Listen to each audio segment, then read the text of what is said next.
Yo, by the way, King Dingbat here, and today we got a special guest, a legend from Fourth and John, Gayle Saunders. How you doing, my man? Thank you I'm, for being here. I'm doing good, man. I'm excited to be on your show. I'm a big fan of yours as well, and I'm glad we're finally working together and talking to birds because I know you love to talk about the birds. Oh, you know it, and I just found out that me and you were pretty much the same age. So you go back to the old days That's that that's I miss why so much. that's why we rock the Kelly Green. You Kelly know, Green always. I got the See, Kelly there Green. you go. You Smart know, man, smart man. Absolutely. What's going on, everybody in the chat? Kyle, Wyatt, Jadis Young, Just Blaze, Daz, Marcus, Wisconsin. Yeah, I'm sorry I'm late. That's me. That's on me. It's my fault. So I'm curious to pick your brain with this team because I, you know, I think the sky's the limit for this team. Like, what is your like? What are your thoughts with this team right now? Like, and like, what would you think of the off season? Kind of lead me in from the off season into where we're at right now. How you feel about this team? I mean, if you talk about the off season, it first started when I actually drove all the way down to Tampa Bay, and I sat there and was surrounded by a bunch of Bucks fans as they harassed us, and they looked at us and they ridiculed us. But at the end of the day, you saw a young team out there who played young. They went up against Brady and the Bucks, and they got kind of exposed. But at the end of the day, it was a young team trying to find an identity. Yeah. You look forward to. I mean, I know a lot of people look forward to the draft. I mean, we added so many pieces that made sense. Not just added pieces, but with the pieces that made sense. Whether it be Jordan Davis, whether it be a Nakobe Dean, whether it be Yeah. bringing in Kaiser White, and then the cherry on the ice cream was AJ Brown. You finally got some weapons. You got Yeah. 1A and 1B with Devonte Smith and AJ Brown. I mean, Dallas Goedert, Quez Watkins coming into his own. A great offensive line. You're talking about the depth is phenomenal. Defensive line, phenomenal depth. I think you get the return of Brandon Graham. Got a chance to go to the Trent Cole football camp. Got an opportunity to hang out with Brandon Graham for the day, and it was amazing. I was picking his brain. He said he was the best shape Yeah. of his life. Yeah. He looked great. So Yeah. in terms of like the vibe, there's a vibe with this team right now. And Yeah. you can't say anything more than it starts with Jalen Hurts. I mean, they've all kind of like built off of that vibe. They believe in him. Whether half of our fan base Yeah. doesn't believe in Jalen, that, Yeah. that that team, they believe in Jalen. So Right. they're building something. I think it's you're talking about a guy who gets a chance to be in an offense that he knows for the second time. He hasn't had for the first time. Right. The offense keeps changing every year. I think now he has the opportunity to really know where the back door to a lot of these plays are. Brady knows where the back door on every play is. I mean, Hurts, can he get there? We'll Right. see. We'll see. Yeah. Yeah. Lord Bronson, what's up, my man? How are Hurts you? season. Hurts Yeah, season. her season. I got to get him on the show too. He's great. He's great. But yeah, I mean, so I mean, what you're saying, I guess, is like this team has got some pieces. They have all the potential in the world, but it's about Jalen Hurts at the end of the day, right? I mean, he's kind of got to take that step for us. Well, you talk about the progression. Not only just progression as a player. I think trusting the pocket. My phrase this year is kind of like trusting the pocket. We all trust the process, but for him to trust the pocket and believe what his eyes are seeing, I Yeah. need the mechanics to match. As well. And you figure if he gets there, you talk about getting to that second and third without falling apart. But now you have reliable targets. You talk about AJ Brown can get you that yak Yeah. versus a Rager versus a young Quez. Now Quez is coming off. He's your third guy, but like Yeah. Devonte and AJ Brown, both. I mean, both can get yak, and Yep. both. I mean, Devonte is a little route guy junior himself, so I just think Yeah. you have some very targets that are reliable. Not only a target that is your a top wideout, he's your best friend, and that's really Yeah. trust factor in any friendship or any foundation or any wide receiver quarterback combo. That's the foundation you need. Yeah, not to mention you have a pretty good tight end in Dallas Goddard, right? And then you have a top three offensive line. And I think that offensive line, I mean, You're smiling, you're smirking over there. I mean, listen, you know, I know you win in the trenches at the end of the day. Yeah. You win with that line. You watched that preseason game against Cleveland. Like the first drive, the holes were so big that Boston Scott was running through, you know. And then you look at Cam Jurgens coming in, and he looks like he's a player too. So, I mean, you're right. If he trusts the pocket, trusts the offensive line, the sky's the limit for him. I said this before. I don't remember an all season this good for the Eagles. Maybe 04. You talking about Javon Curse and Terrell Owens? Yeah, but they were trying to win that right away. You look at what the Eagles did this year. They're trying to win, but they're also set up for the next 4 or 5 years. I mean, AJ Brown's pretty young. You may lose Bradbury and Tart. We'll see, but you get guys like AJ Brown, Devonte Smith. They're all young, and the offensive line young for the most part. So I mean, they're really set up nicely. I mean, especially when you talk about timing, right? So the quarterback position, the cap dollars are spending for the quarterback position right now are $5.7 million. I mean, this is where you win in these kind of windows. Yeah. You don't have to pay him yet, but winning in this kind of window, surrounding him with some talent. And to me, my biggest thing was really maximizing this defense, getting the best out of them. And I felt like bringing in a Bradbury. Yeah, that made sense. Brandon Graham told me, he said, the one guy who's picked up the defense the quickest, Bradbury, right off the bat. That's great. Yeah. He said, do you remember those interceptions they talked about? Yeah. Bradbury was one of those guys that was getting those interceptions. And okay. Yeah. Well, I mean, I thought that was such just the way that all worked out with the Giants, that they waited and then they cut him. It was like the perfect timing. I think you got two really good corners in Slay and him, and even Avonte Maddox. I do worry a little bit about the depth in the secondary. That scares me a little bit after watching a couple of these preseason games. When you try to think about there's a lot of guys on the back end. This is not it's not like a Wu-Tang vibe. There's maybe like the RZA. You maybe like 5 of them that you trust. Right. So I mean, like at the back end of this group is the cornerback group is young. Yeah, it is. It is. Art make peace, man. Thank you for the super chat, man. He says a lot of the Eagle fans are like me and want Hurts to take off with the weapons he has. How concerned are you guys if he doesn't improve and win us games? I mean, right now I'm not concerned. If we get to like week 7, week 8, and he's not winning, I guess I'll be somewhat concerned. I think he's got weapons all over the place. I think Hurts is going to be fine this year. I really do. I think he's going to surprise a lot of the naysayers. I don't necessarily think he's going to throw 35, 40 touchdowns, but I don't think he has to. I think he'll be fine. My opinion. I think, like you, I'm not concerned yet. Like it's obviously it's preseason. It's very early. Like the fact that, some of these beats really look at every single throw in practice and like take that as, I've been to the closed practices and I was looking at some of the things and you'll see where some of these beats are and they're like top of the bleachers. They're like, oh, really? Like everyone's trying to figure out what happened? Like, it is what it is. I get it. Like you gotta drum up some kind of activity to make people feel a certain way. But at the end of the day, like this kid has everything set up in front of him. Like it's almost too good to be true for me. If they added a power back, whoa, that'd be another.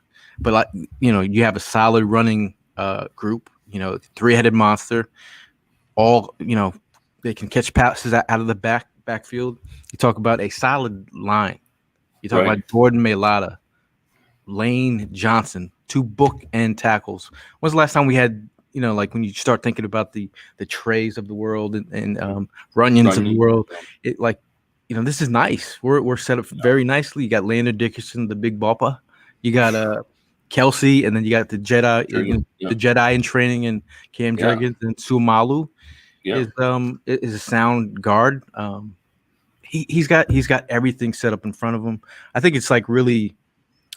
I just need him to.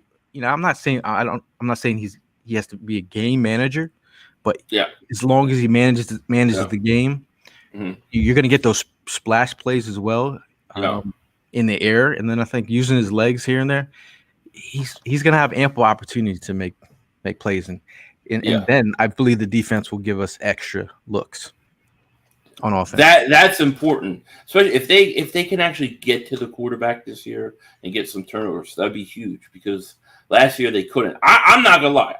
Jonathan Gannon scares the hell out of me. Okay, and the reason is because when I watched what I saw last year, right? Patrick Mahomes, Derek Carr, all these guys throwing 85% completion percentages against his defense, and him not doing anything to try to adjust it. I mean, come from the Buddy days, right?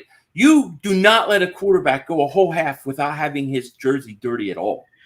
And that bothered me that he just I don't have the personnel I want, so I can't do anything. But the guy's 30 of 32. You got to try do something.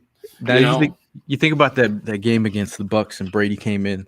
I think Brady really gave the answers to the test throughout the season. Like every quarterback after that, they're like, oh, this is what Brady did. Okay, attack the middle of the field, expose the linebackers, keep them in space. I mean, that little, the seams were wide open.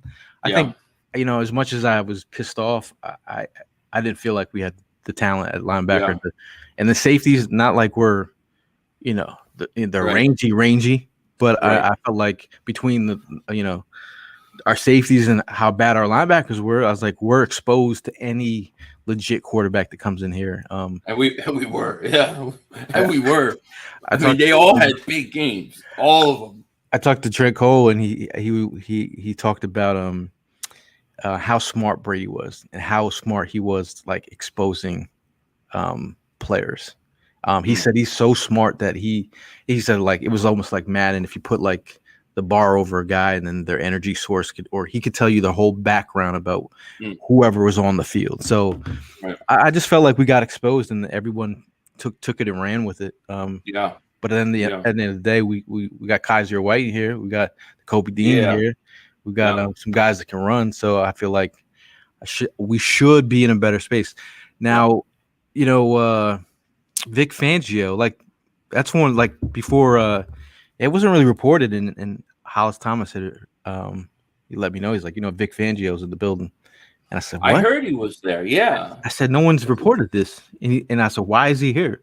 And then he said he's been introduced to players as coach Fangio, and so if he's there as a consultant, that's very interesting. But Hollis did say that they put Gann into the fire and let him know what they expect and want. And the fact that Fangio is in the building.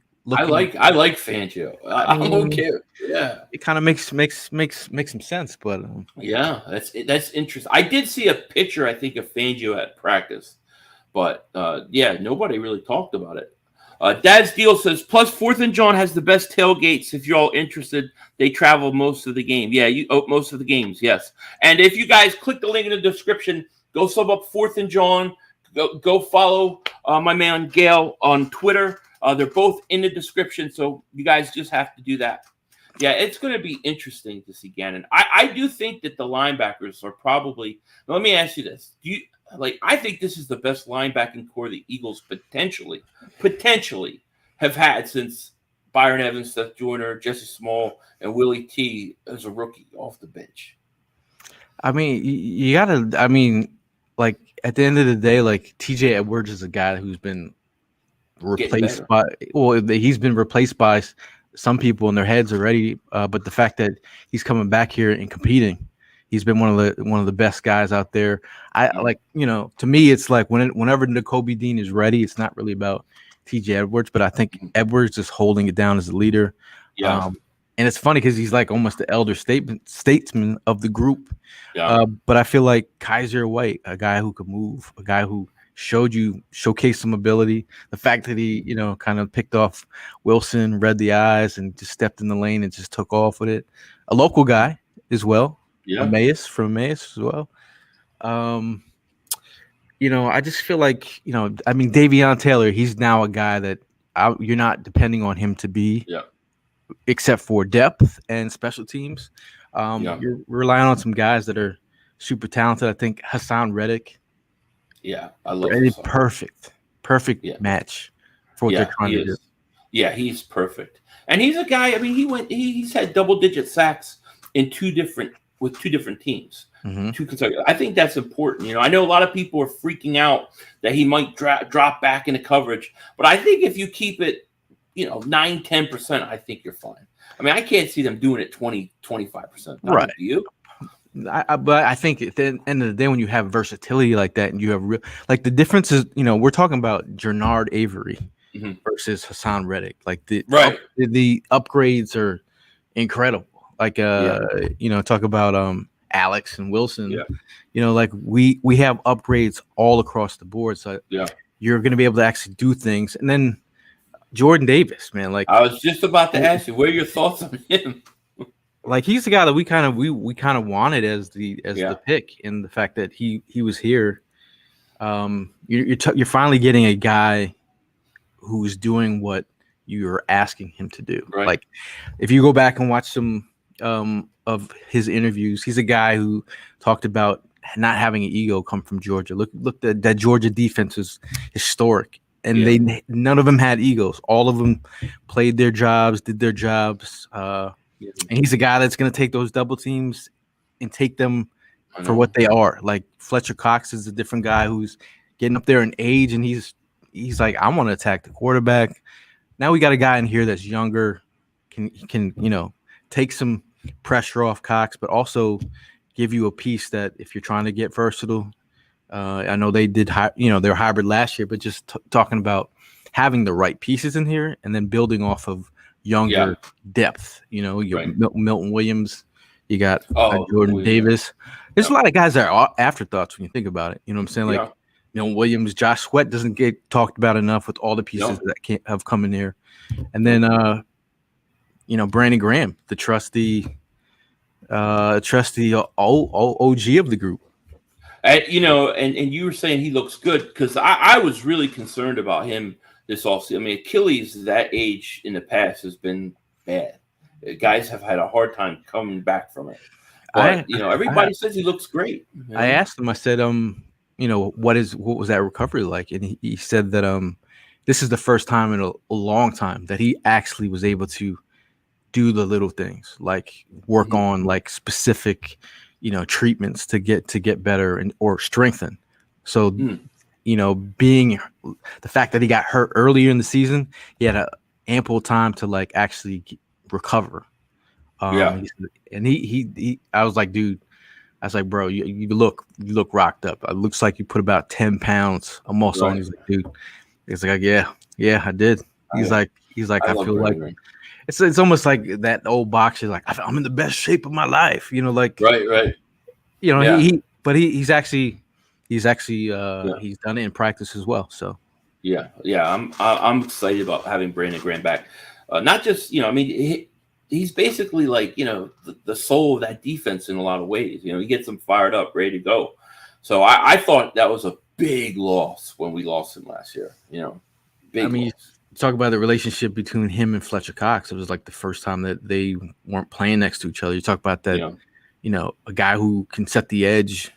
Old man strength. And then you talk about fuel to the fire. Like he's a guy that is set it and forget it. Like he'll start the fire. He'll talk this shit. He'll get in people's heads. And I feel like he's, I mentioned, I was like, dude, I was watching you on some of these cut ups, and I was like, you're like the OG, man. I was like, because he was at the Trent Cole camp, and he was talking about the mentorship he got from Trent Cole, and so it was almost like passed down to him.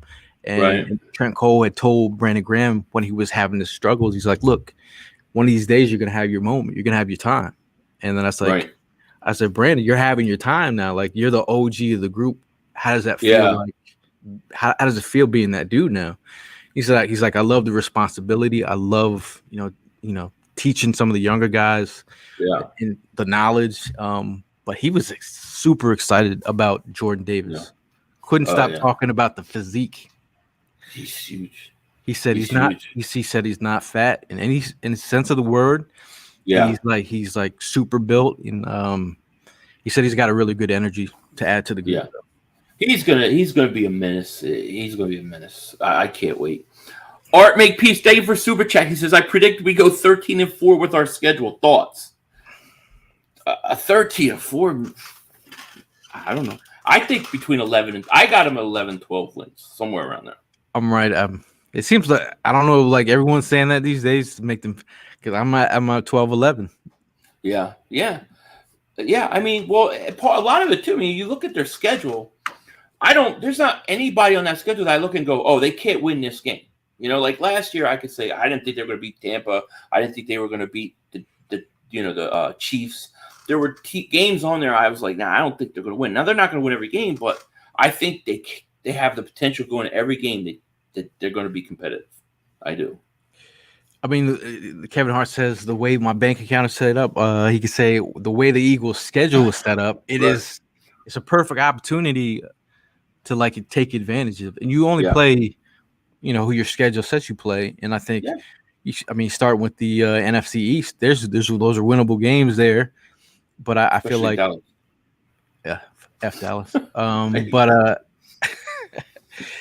Dallas is always. Dallas is always feeling themselves. Oh yeah, this is every year. They're the worst. The worst, and we talked a little bit about this before. They just better win that Christmas Eve game because that's going to ruin my whole holidays. Hey, we're not gonna speak that into existence. We're going to be celebrating on Christmas. Yeah. Oh yeah, they're going to eggnog. That's a lot of eggnog. I'm going to drink all the eggnog in the world this year. It's going to be ridiculous. We got about Christmas Eve. I spike it. I can't spike every day, or I would never be sober because I'm always drinking it once it comes out. So Christmas Eve, I'll spike it. Okay. We got about 300 people in the chat. Thank you for being here. If you're new to the channel, like, subscribe, click the link in the description. Go sub up my man Gayle. Sub up 4th and John. Follow him on Twitter. Everything is in the link. You definitely want to do that. I have a question for you, and this has bothered me during the preseason. Do you think they're not getting enough work in practice, the way they handle preseason now? I feel like, and maybe it's just the fan part of me, I feel like they've almost ruined preseason, because you don't see any of these guys play anymore. Well, I think it's really like going to 2 joint practices last year. I went to the Patriots and the Jets. And those guys got ample amount of snaps against, like the number ones. That's where all the work is. So that's why I always tell people, I'm like, bro, if you can get to a joint practice, not only are you going to see, one-on-ones for a good amount of the day, you're going to get some really great footage and great content, but it's really where all the matchups you're seeing. Like, really, at the end of the day, I think preseason is now for the back end of the roster guys. Yeah. Give me one. I'll take. I don't really need to see the ones now. Like, I think this game against Miami, I think just play the young guys. You really, I know what we got starting. I need to find out who these back end of the roster guys are, who are going to come out, players that are going to come out, stand out, make plays. Because we need to figure out who the playmakers are. Like when the lights are on. You know what I'm saying? Yeah. No, do you feel neglected? You feel neglected? It's just maybe the old. Yeah, of course. But maybe it's just like the old school of me. I just I remember you play that first game a little bit, the second game a little bit more, third game's the dress rehearsal. Then you're out there, and I look at the preseason game, and I look at the game with Cleveland. Right, there are so many missed tackles because they don't tackle to the ground. There were times where, like, Jordan Davis and other players looked winded to me, and I'm going, are they conditioned enough going into the season? Are they ready for the hitting that comes with the season? You go from nothing to week 1, boom, you're hitting full speed. It worries me. There's also that, Brandon Graham talked about that wall that rookies hit. Like, that's a real thing where your body gets used to like playing the extra amount of games. And you do. I mean, you just got to be honest with yourself. You know, they were talking about some of the his ability to get winded at times. He talked about it when they played, I believe, Alabama the first time they had lost or whatever, about him not being conditioned. But he said he's in the best shape of his life. He's cut out the gummy bears. He's feeling good, looking good. But I did notice the same thing that you talked about. I felt like the juice level was kind of low. Yeah, I understand you don't want guys to get hurt and stuff like that, but then you get like Miles Sanders. He goes out one drive and now he's got a hamstring problem. What are your feelings on the running back? Because I'm worried about the running back. I'm you're like my therapist. I have to get all my worries out here. You know, that's where the Eagle sessions came from. I wanted to be a therapist at one time in my life. I was like, we'll do Eagle sessions. We'll talk about Eagles. So, you know, I'm sitting there going like this. You know, I heard from somebody who about Miles Sanders. He's all right. Okay. Yeah. It is very precautionary. So I think as much as we're playing up, obviously we're Eagle fans. We want to know what the hammy. I call it the tenderoni. What the tenderoni is like. I really need. You know, the thing about our running back group. The three-headed monsters is cool. I think Miles Sanders, we wanted to see him get more snaps, more carries, ended up getting hurt. He's a guy that, as much as he can hit the home run, I needed him to be a nickel and dimer. When the nickel and dimes are there, take them because you can set up those other runs that, because you're missing some of those nickel and dimes. The fact that, you got a guy like Boston Scott who can come in, kill the Giants when he wants to, then sit on the sidelines and he break the glass when you need him. I think Gainwell coming in as a rookie and the value that he gave you from the opening of the season. You're talking about a fifth rounder who's giving you production right off the bat. I think he hasn't had the best camp. I thought they both came out, Boston Scott and Gainwell, and showed you what their value was. Again, it doesn't stop Eagle fans from clamoring for a power back. The Kareem Hunt. Yeah, I'm guilty. I'm guilty of that. I'm gonna be up. Yeah, I mean, I'm like on paper, it's like it's the J.J. on steroids type move. Yeah. But I feel like I know you might be high on Kenyon Drake. There was no, maybe I don't know. Yeah, that's like Kareem Hunt. I would be like, hell yeah, Yeah, or I'm not as really. Taz says, Dearness Johnson, I would take either of them, but you'd have to trade. Listen, I would be good if Jordan Howard could stay healthy. I would be good with that. Well, he's on the bat phone. He's on right. He's in the hot tub right now. He's got his shades on. He's like ready. Him and Dick Rod as well in the tight end position. Like those kind of players are on the bat phone when you need them. You call them up and they're ready to go. Yeah. I don't necessarily think you need to go out and make some big trade. I think, you probably could find somebody off waivers. Like you said, Jordan Howard. But I do feel like at times, like who's my short yardage back? Who's my third and goal back at the 1 yard line? I saw 2 weeks in a row where they couldn't get it. Yeah, well, that's true. But I don't want him to always. I want him to not run as much. You know what I mean? Like I do worry about it. And maybe it's the 2017 remembering what LeGarrette Blount did for us. Yeah. But think about how many fourth and ones Tom Brady has snuck. His brittle ass. True. That's true. If he can do it, anybody can do it. Always gets him. And he don't even squat 600 pounds like Jalen does. That's true. See, you're making me feel better about that. Because I'm getting a little worried with Miles. I'm like, yo, Miles, this again? We're doing this. Yeah, I mean, like from what I heard, it was precautionary. He should be all right. Like it's again, it's a tenderoni until we know it's a full blown torn hamstring or strain or whatever. Like I think it's just precautionary. Yeah, that's good. That's good. I look. I like Miles. I've been a big fan of Miles, and I always say every year he's going to have. Is this going to be his year? This is going to be his year. And I know a lot of people harp on the touchdowns, but you look at a guy. He's still averaged 5.5 yards a carry last year. That's pretty good, man. You I know. think I think it's about putting it together as a player in a like, you know, maturing. You talk about the maturation process of like knowing when to, you know, whether it's, you know, getting out of bounds and like stopping the clock when he should be laying on the ground. Like there's certain things to his game where you might see where, you know, you see the coach on the line on the sidelines like hit the hole, like, you know. And then I had spoke to Hollis Thomas, and he was telling me about how he had spoken to Deuce Staley and his former his coach now, his running back coach now, about things that he has to work on. And that's what you're trying to see. And the Eagle fans will tell you. And as much as he might feel a certain way because he's kind of vocalized that. Get mad, be mad. Let's just shut the fans up and do what you got to do. Like I'm supporting you. Yeah, I agree. I feel the same way with Jalen Reagor. Go ahead, shut us up, shut me up. Well, it's like, you know, I think, you know, you see the guys, the running backs that have come in here, like the Shadys of the world, the Brian Westbrooks of the world, very reliable, very. So I mean, Eagle fans have been spoiled in that sense. You like, you know, we expect.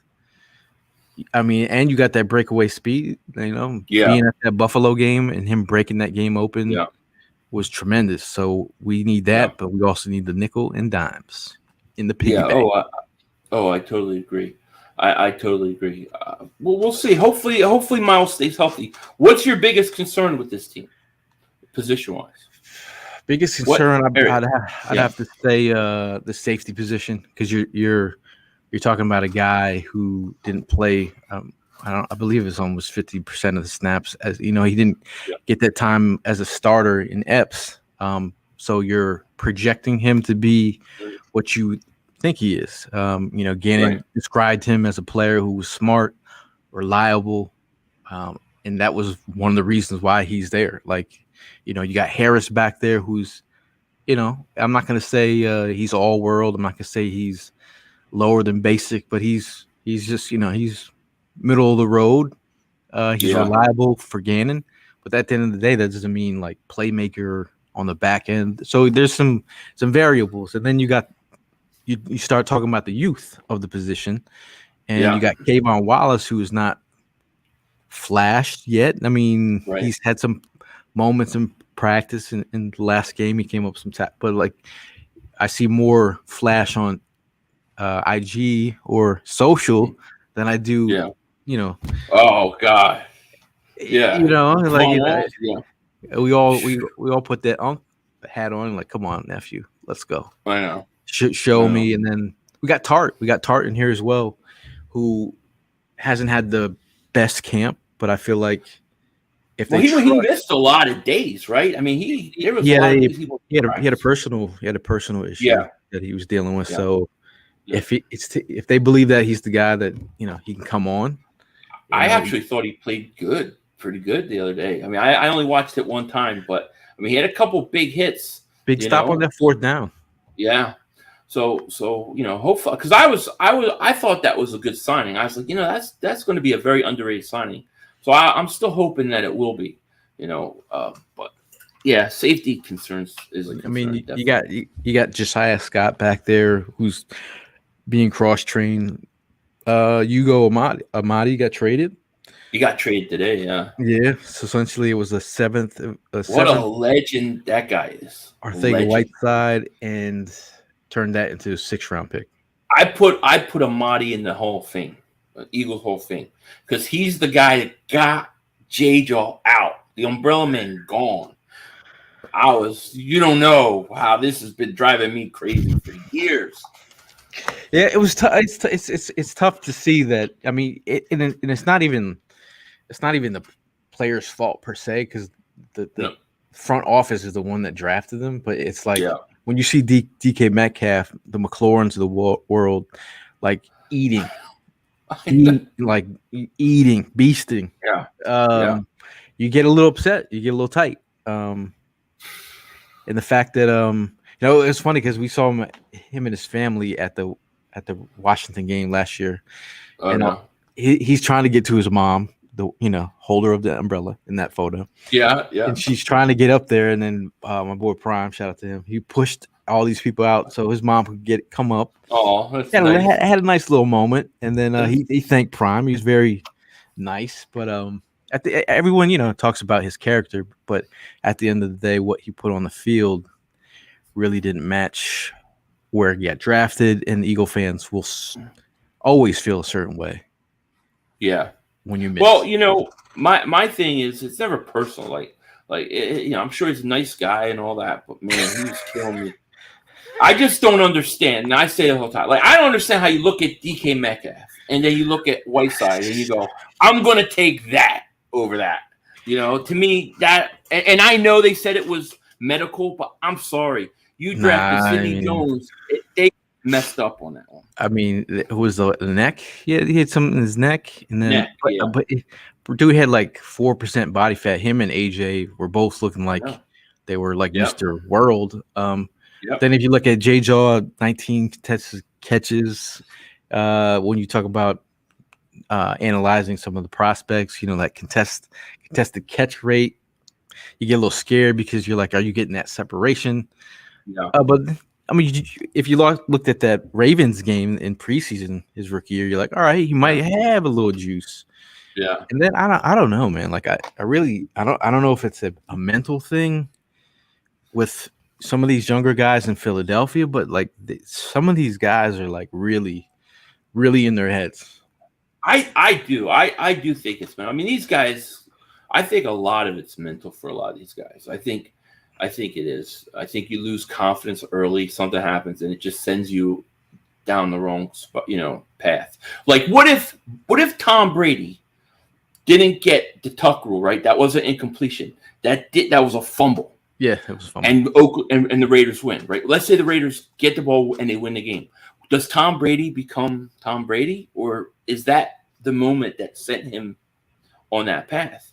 Yeah, I always wonder things like that. I'm a little bit of a conspiracy theorist. So right, it's a game. I always wonder, like what could have, should have. Who's that? Gannon, Rich Gannon. Was it? Yeah, it was Rich Gannon. He could have won a Super Bowl, dude. Like everything could have changed. Could change. You always wonder. You wonder, like, did a bad catch in a game? I mean, to me, I always tell people Nelson Aguilar's going to have a horrible year. He drops or makes a mistake early in the year, whole season shot. If he has a couple good plays early in the year, his confidence goes up. Different player. Like I played wide receiver, and that was one of my positions where like it is a mental thing. Like hit me early, man. Give me a couple of hitches. Give me a screen. Yep. Let me get hit a little bit. Then I'm on. But if fourth quarter, you're like, I haven't seen the ball all game. These wide receivers get in their heads, dude. But I think it's another level. You talk about how many wide receivers that we've drafted, whether it be Aguilar, Rager now, and now Arcega-Whiteside, the Josh Huffs of the world. Like now that we have Brandon Hunt from the Steelers, who I've been clamoring for, who's now in our scouting department.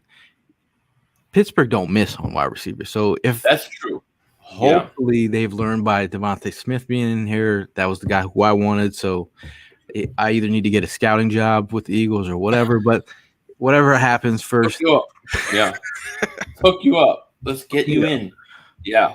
Richard Kane, man, thank you for super chat. He says, takes me 1 week to walk normal, 2 weeks to run, 3-4 to be full speed on a pull hammy, talking on miles and the other hammy. So he's saying it's going to take him 3-4 weeks. Well, if it takes him 3-4 weeks, then he'll be ready to go week 1 because, I mean, he's been out, 2 weeks already? So then you got another 2 weeks before the season. So I mean, there's a couple guys that Javon Hargraves, they've been, Oh, yeah. You're talking about Landon Dickerson, they were letting rest. Devonte Smith missed some practices. God, he's going to be good, though. Dude, I've been saying that I predict he's going to lead the team in receptions and yards. I think AJ will have the touchdowns. I just love Devonte. Like that's my guy. I think he's going to be awesome. If like as closely as I've been watching this game, he is consistently just he's a technician as a route runner. Like he's the kind of guy that he's got moves to set up moves, and then on top of that, he's got the length. And you talk about he's a guy who's a dog. Like that's the kind of stuff you can't teach. I thought, his mentality, his way he attacks the game. You hope that would rub off on the guys that are in that room. Yeah. Like that's how you win. That's Bama. That's proven Bama winner over there. Yeah. I was down in at the Senior Bowl in Alabama, and the way they talk about Devonte Smith in Alabama is like talking about Michael. Like they really he's like a legend. They love him. They were glowing. I was trying to get the vibe of what Devonte Smith meant to Bama fans, and they were every person I talked to glowing. Yeah. Everything we hear about him, he's getting ready to go off. I mean, if you look at a lot of those all 22s last year, there were times where I thought they underutilized him actually last year. Like I thought they should have tried to get him a little more involved earlier. They tried to do that with Reagor, but I don't feel like they did that enough with Devonte. Well, I think, and then the attention from defenses, man. Like if not that I'm a coach, Mr. Carter, but if I'm a defensive coach last year, I'm bracketing Devonte Smith or Goddard. Yeah. And then making your two try to win. And Reagor wasn't consistently doing that as a route runner. So at the end of the day, you can't really do that now. You can't do that now. Yeah. It's about to let loose. Yeah, it definitely is. It's about to let loose. Yeah. So we got over 350 people in the chat. If you guys are new to the channel, like, subscribe, click the link in the description. Go sub up 4th and John. Go follow Gayle on Twitter. Both of the links are in the description. And thank you for being here. Like I said, I'm just honored that you would come on the channel. So thank you. On, man. You are the legend here, bro. Come on, man. Nah, I ain't nobody. I ain't nobody. I barely can even turn this thing on. I'm lucky to get it running. What are your thoughts though with Reagor? Do you think Rager's going to make the cut here? Do you think he's going to be gone? What do you think's going to happen with him? It's funny because I kind of like when you got drafted, I kind of predicted that. Like I said, it's coming down before it even started. I said it's coming down to Justin Jefferson and Reagor. Both of those guys will be on the clock, and it'll be between those two wide receivers. And the fact that they did draft Reagor, did enough study on him. He's a guy that to me mentally has not gotten there as a professional. Yeah, and it's really about like you get these opportunities. Obviously, we make this content, but like when you get these opportunities to talk to like an Eagles player, you do it. Go talk. Talking to Jason Avant about route running and about being consistent at the catch point and these kind of things that make you doing the little things that make the biggest difference in becoming a wide receiver. You're talking about year 3. We're here. So if you're not doing those things in year 3, what are you doing? So I feel like right now, I don't know if y'all see making the band. I want him to sing for his bed. Right. I mean, we're at a point where show me, like, if you want this position, you want to be wide receiver 5 right now, like, or 4 or whatever. Like, this is your time to, like, the pressure is not on you, dog. Like, this is now your time to shine. Like, I know there's trade talk about, it's, you think about it, like, would he be in a different position if he was with an Aaron Rodgers? Would he be a different player? Like, we don't know. Like, I don't, I don't. Does everything have to be? This is my thing with Reagor and Hurts. Hurts is learning on the go right now. Yeah. But like for Reagor, it has to be perfect. Everything has to be set up for him. In terms of other wide receivers getting that yak and getting that separation at the top of the route. Yeah. it like you need things to be perfect for him. And I feel like he's flashed. But there can't be no more flashing. Quez Watkins has taken that we talk about that maturation process as a professional. Yeah. He's taken that leap. You know what I'm saying? Yeah. Like he's taking that leap. Yeah. So Yeah. I mean, I just wonder where the numbers are going to line up because, he's clearly you got Devonte, AJ Brown, Quez, and then I think Pascal has looked locked. really good. Yeah. Locked. So those are 4. Now you have your 5th. You're going to keep 5 or 6. That's going to be the question. And listen, Greg Ward may be the odd man out, but I would rather play Greg Ward than Jalen Reagor. I'm not even lying. And I tell people like, yo, Greg Ward has been steady Eddie for just level of consistency. Like what you're gonna get from, and he's your backup, he's your emergency quarterback, and he can be your punt returner if you need him. Yeah, great point. And he led the team in third down receptions like 2 years ago. I mean, we're just talking about what you want on the back end.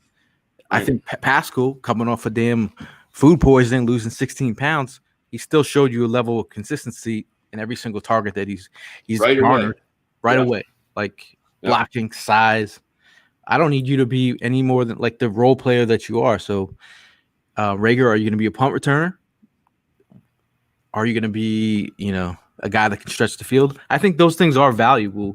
So when people try to downplay what his worth is, I'm talking that's wide receiver 5. That's not even wide receiver 3. But the thing is, he hasn't even been good in punt returns. You know what I mean? Like he was in college, it looked like he was great. And in the NFL, I think he had the one turn his rookie year versus Green Bay, and he had a couple decent returns. My theory on Reagor is that he thinks too much and he plays slow. When you see him have to just react, like grab a ball because of a fumbled or a short punt, he does okay. But otherwise, it's too slow. To your point, I mean, play fast is a real thing, man. Like playing fast and not thinking about, the moment versus just being. Like that's a real thing. Like, it is, yeah. Like he's too much into his head that. Like I've seen some weird moments, but like the way that he was getting booed at the link. It was almost to the point where like you were like, bro, this is weird right now. Like you're really it was that bad. It was bad. And I'm looking around. I'm like, bro, this is our own punt returner trying to make a play here. Can we all stop booing him for a second? Yeah, you gotta love Philadelphia. There. Oh, I love. Yeah, you gotta.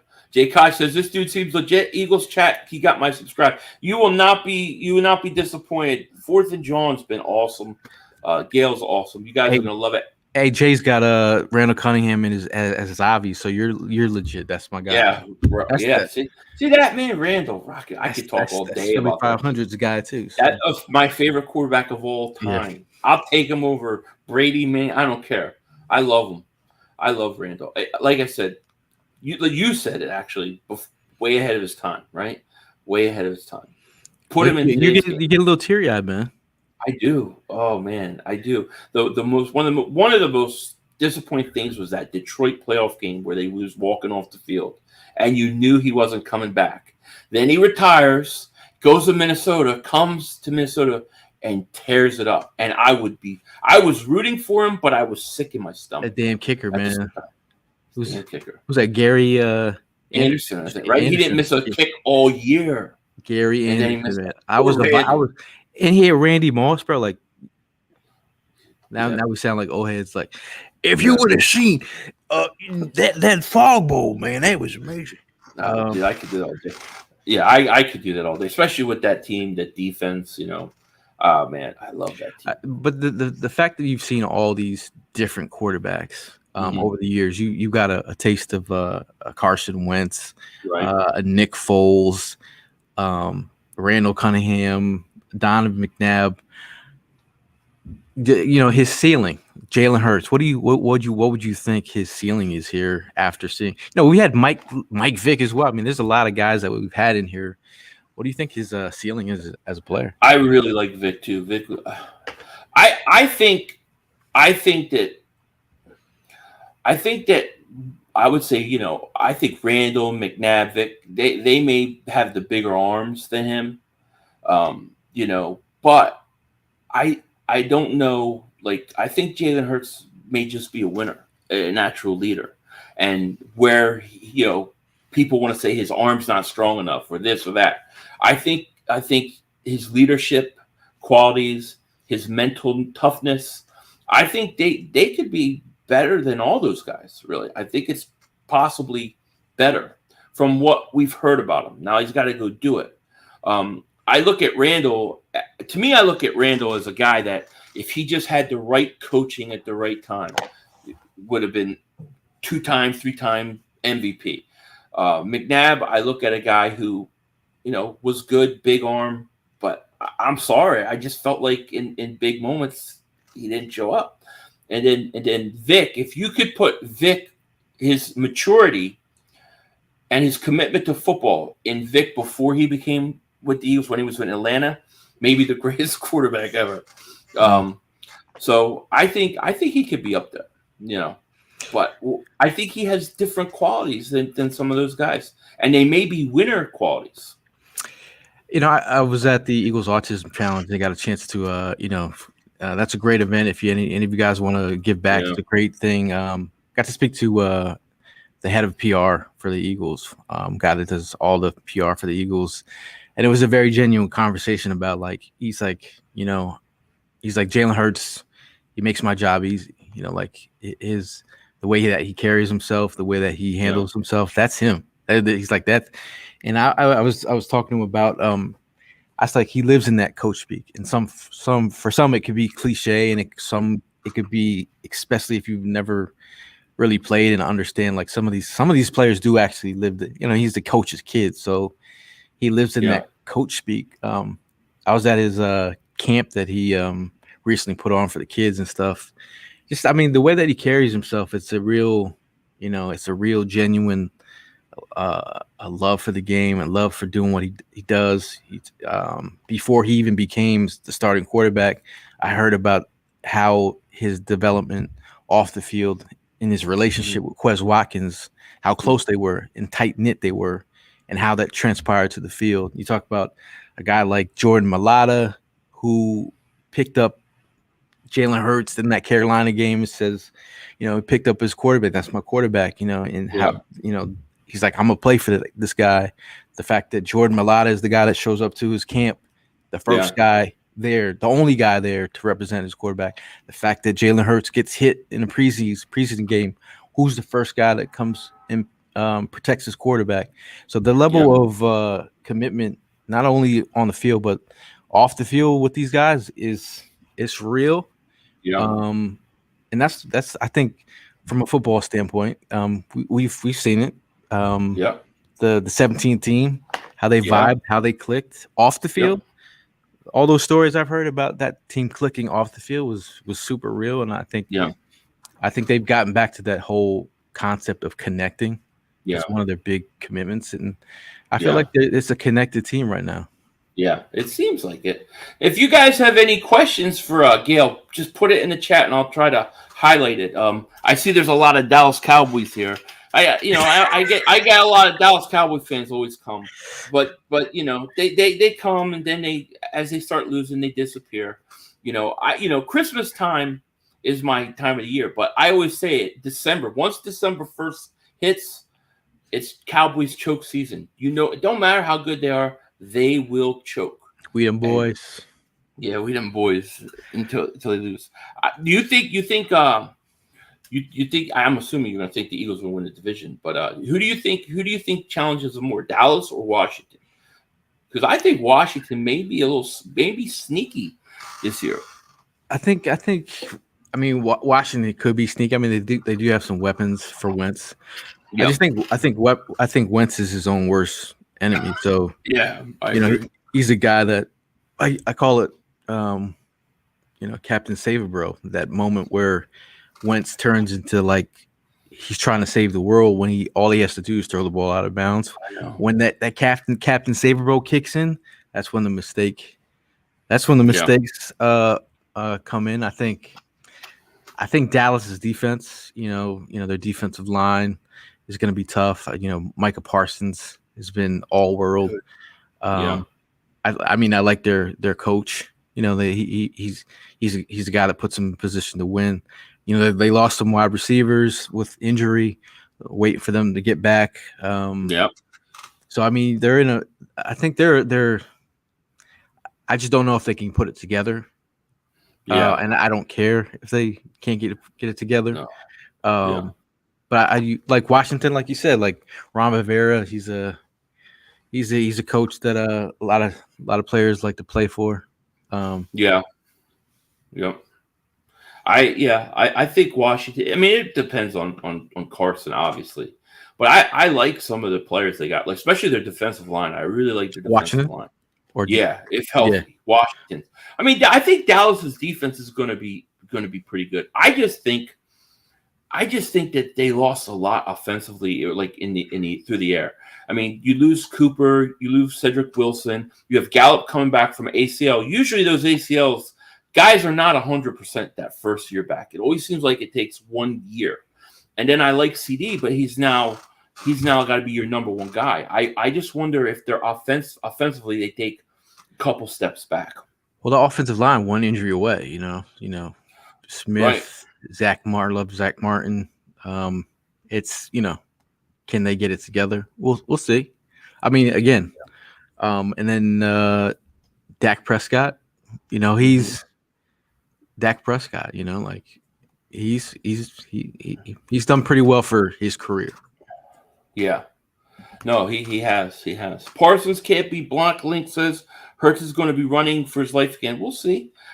Listen, Hurts can get out of it though. That's the great thing about him and his legs. And the Eagles' offensive line is pretty good. I mean, trust Stoutland, bro. Like Stoutland, let's praise Stoutland for a second. The fact that what he's doing with this offensive line, is tremendous. I think the depth, the guys that he finds and puts, he's making use of guys that the Driscolls of the world, the Suo-Petas. You talk about he the depth looks good, and our starting five looks good. Yeah. Do you think they should just keep Juergens as center and let him sit behind Kelsey all year, or would you consider cross training him? Well, right guard? I know they are cross training him, just as you never know. I feel like he's a little light in terms of average weight for a guard. He's in the 320s, 330s around there, 320s up there. He is, but hey, if you need him, you need him. Like he looks pretty sound right now, but I think just sitting and learning is I call it the Jason Kelsey IV. Like he's hooked up. Yeah. The Jason Kelsey download is epic. Well, when they drafted Landon Dickerson, everybody thought that was for center, but he's so dominant at left guard, you just can't touch that. You can't touch that left side. Guys, he's a monster, man. And Jordan Mailata, dude, like again, I can't talk. I mean, I know. I actually wanted him drafted when people were like, "You the rugby player." I'm like, yeah. Stoutland's been on him since he was brought over, and he was down at IMG Academy in Florida. He was hand selected by Yoda himself. So that's true. That is true. Joe Higashi legit late kicks. Oh, this guy. Philly 500. Ask Gayle, do you think 500 Joey Shake should take a bet on the Eagles making it past the second round this year? It's been the bet since I didn't even know it was. I didn't even know I was betting. I'll take it, but I don't know what I have to do. What's the bet? I don't know. I have so many different people wanting to bet me. Going into the season, I can't keep up with it. Jay Kosh says it would be great if Hurts the franchise so we could trade one of those first next year. Yeah, or keep them and draft. I don't know. You need an edge rusher, maybe a corner or safety. It'd be nice to use both those. It'd be nice to get younger at the cornerback position. I mean, when was the last time the Eagles drafted a corner in the first round? Lito Shepherd, dog. Dang it, you're right. Lito Shepherd. They drafted a lot. Lito Shepherd, Sheldon Brown, and Michael Lewis that year, right? Oh, that was a spectacular pickup. Yeah. He was good for a few years. That was a hell of a draft. Yeah, they could use a safety. Yeah, you're right about that. Safety too. I mean, like you look at the guys that were drafted this year. You talk about Lewis Seen, the guy who in the back end of the first. Yeah. I was like, he would be nice. He would be nice. He's showing up already. I mean, and then the Kyle Hamilton stands who were clamoring for him, and when he was there, you know. Yeah. These Cowboy fans are insane. I got so many Cowboy fans. They win one preseason game, and they literally think they're going to the Super Bowl. God, I hate that team. You're not going to Super Bowl. Your coach is overrated, by the way. Well, like the funny thing is like we as Eagle fans, we want Jerry Jones to stay as long as possible. I want him to stay alive for the rest of his life because I feel like at the end of the day, I mean, they have drafted and they found some gems, you know, but I feel like they do good draft. Yeah, I feel like at the end of the day, he gets in the way.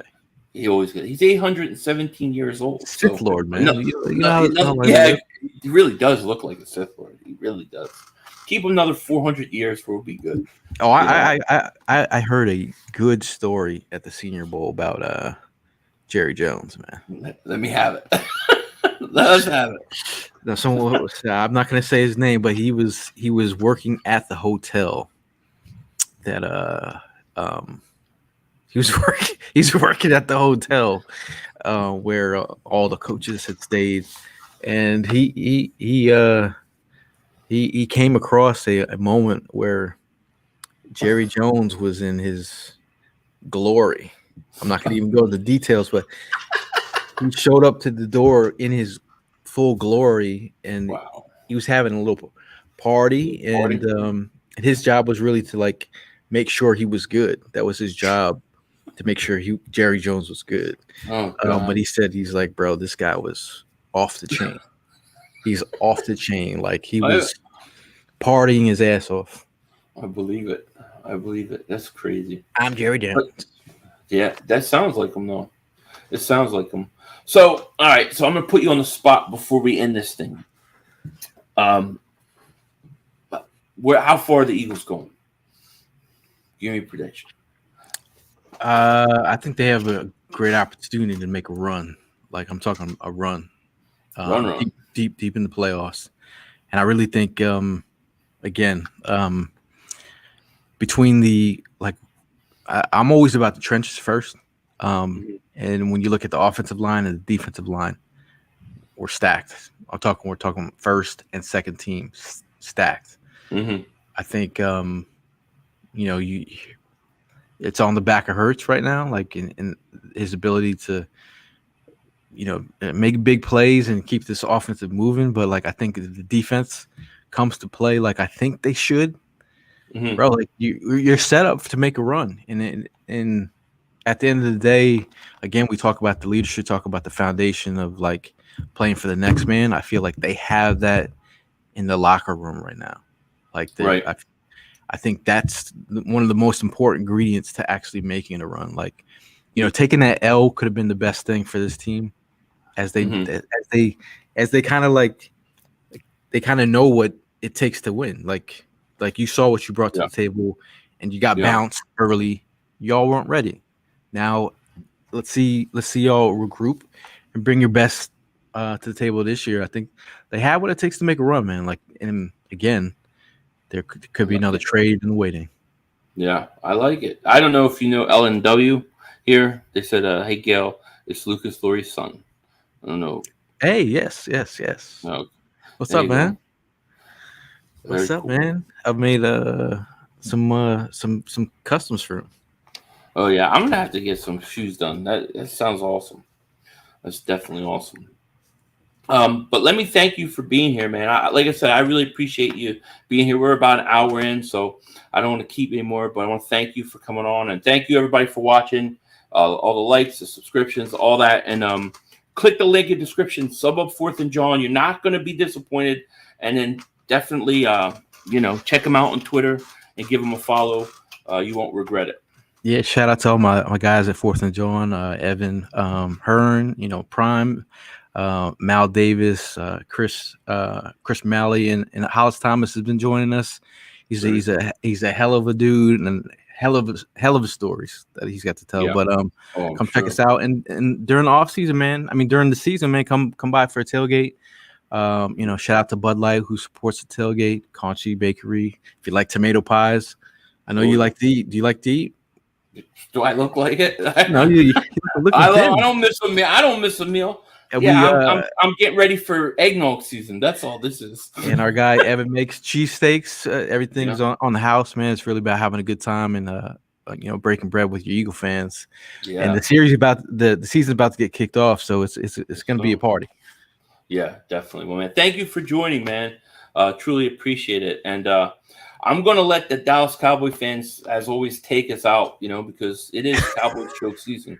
So thank you, guys. We'll talk to you later, and here you go. Not time for one more play. We had one. Yo, you gotta be motherfucking kidding. You gotta be kidding me. We have no time for one more play. Look at this motherfucker What are you doing? running from What are you doing? What was that bullshit? That is not right. Oh, that's some bullshit. What was that? We had no time for one more play. Opportunity to win that game at the end. But the referee screwed us. The brother screwed us. I'm upset, but the brother screwed us. At least they fought back and tried. Only Cowboys games. Yeah, you literally. The brother screwed us. The brother screwed us. It's going to end the way we had one bad opportunity.